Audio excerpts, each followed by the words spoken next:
Hey everybody, Dustin Dale's back here at the Funny Bone Comedy Club, 168th and Dodge, Village Point Mall, right above Fuzzy's Tacos. Make sure you come check it out this weekend because we've got Chris Franjola coming to town. He's worked on the Chelsea Lately Show. He's worked on Family Guy. He's been associated with Sons of Anarchy. We're going to talk about all that coming up here. Chris, thanks for hanging out with me, man. I appreciate it. Thank you very much. Yeah, good to see you. How you doing? How you liking Omaha?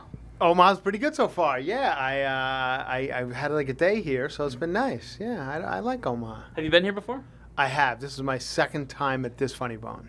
I think my third time in Omaha, second time here. Yeah. Did you do the original Funny Bone downtown? I did. Okay. Yes. So yeah, it's been great. I like performing in the Midwest. I feel like I do well in these cities. Yeah. Do you notice a kind of different vibe performing comedy throughout the country? Yeah. You definitely see a vibe. I mean, especially in these political times we live in. I'm not a political comedian at all, but if you are, Yeah. I don't know how you're making it these days because it's tough. But yeah, there's definitely differences. But I enjoy playing. You know, some of the not that this is not a big city. It is a big city, but some of the lesser cities. Yeah. Not lesser. You know what I mean. I know you. I know you. What I mean. We gotcha. Yeah. We gotcha. And now I talked about you spent some time on Chelsea Lately. You did what 1,500 episodes with her? 1,500 episodes. Yeah, almost 8 years, almost 9 years. So it was a long one. It was great. I mean, to get a run like that on a TV show is just great. Mm-hmm. You know, they're hard to come by. So when you get a hit, it's fun. A hit is fun, and they're few and far between. So it's nice. Now you worked on that show, but you're also working on something with Dr. Oz now as well. Yes, I do a thing with Dr. Oz. We just shot 3. They did very well. So now we're shooting 10 more. Dr. Oz does these little short things for his website and on his show, Dr. Oz Show, where he kind of does physicals with comedians. And I play his nurse, Nurse Gary, and I'm an angry nurse of Dr. Oz's, and they're real fun. We improvise them a lot, and Dr. Oz is great. He's kind of a natural, kind of funny guy, and so he really enjoys it. It's fun. It's fun. So I think we got 10 more we're shooting in the next couple of weeks with some real good comedians, so they're fun. Now, did he approach you to do that show, or is that something you I worked with him on another show where he was just a guest star. And he approached us about doing something comedy-wise. And he didn't know what. And so it's sponsored by a drug company that he deals with. And so he actually gets some helpful information out in between the jokes, which is great. It's kind of fun. He's a good guy. He's a super, super, super nice guy who literally will sit there and give medical advice and physicals to everybody on the crew, and without anything they have. And he'll ask you before he leaves, "What ailment do you have?" I'll take a look, and so it's great. He's cameramen lining up as he takes care of everybody. He's a real good guy. Free daily checkups, huh? Free daily checkups, yeah, which is great. And he's a brain surgeon, so he's the guy. What have you learned from him working on that show? Anything interesting? Yes, I learned a lot about. We just had Ben Glebe do one where we talked a lot about it's like skin disorders. So I learned a lot about skin disorders from that one. And then we had Alonzo Bowden did one where we talked about hemorrhoids.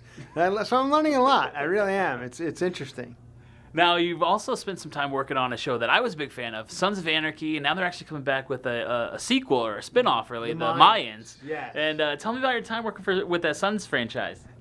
Sons was great. I did an after show for them, a live after show that originally started on their website, fx.com, and then it was a big hit on fx.com, so we went and did it after a couple of the major shows in the final season.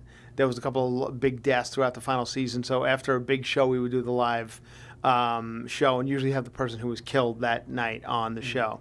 And it was great. It was a lot of fun. I was not a huge fan. Not that I wasn't a fan. I liked the show. I just didn't really watch Sons of Anarchy. So I wound up getting the job kind of by default. It was a live show, too, which was great. So I had to know pretty quickly what I was getting into. And I did. I watched the episodes that I was discussing, but I had no knowledge of the thing that had happened previously.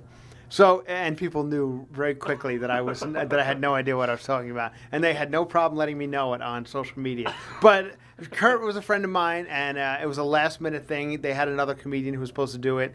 It didn't work out, so Kurt called me last minute and said, "Can you come over and do this?" And I literally ran from Chelsea Lately, like across the street, to do it live. I had Jimmy Smits was my guest, as was I forget his name now, the actor who played the curly-haired biker. Yeah, I'm drawing a blank too. yeah, it was super nice guy.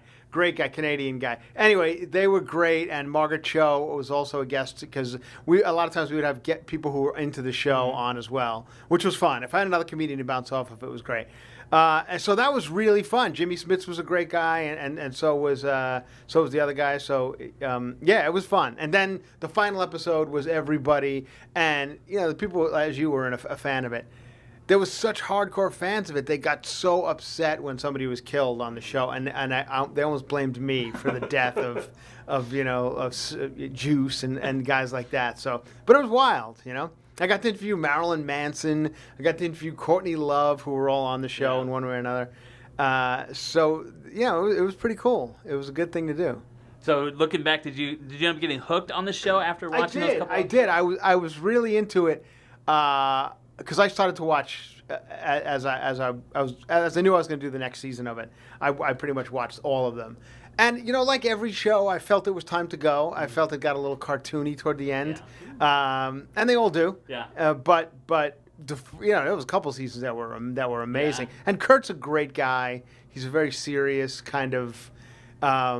He's the creator of that show, and he loves it, and it's his baby. But the cast were great. They were real funny and fun guys. You wouldn't know it by watching them, but Charlie Hunnam's a hilarious guy. So it was a lot of fun to hang out with those guys. So now that Mayans is coming on, do you think we're going to see you back on television associated with that show? I don't know. You might not see me, but I don't know. I think they'll have to see how Mayans does first, because the after shows do work. Yeah. They keep the same audience, which is a good thing. If you want to keep that audience for another half hour, we did, and we got huge ratings on all of them. So it was the most watched thing I've ever done.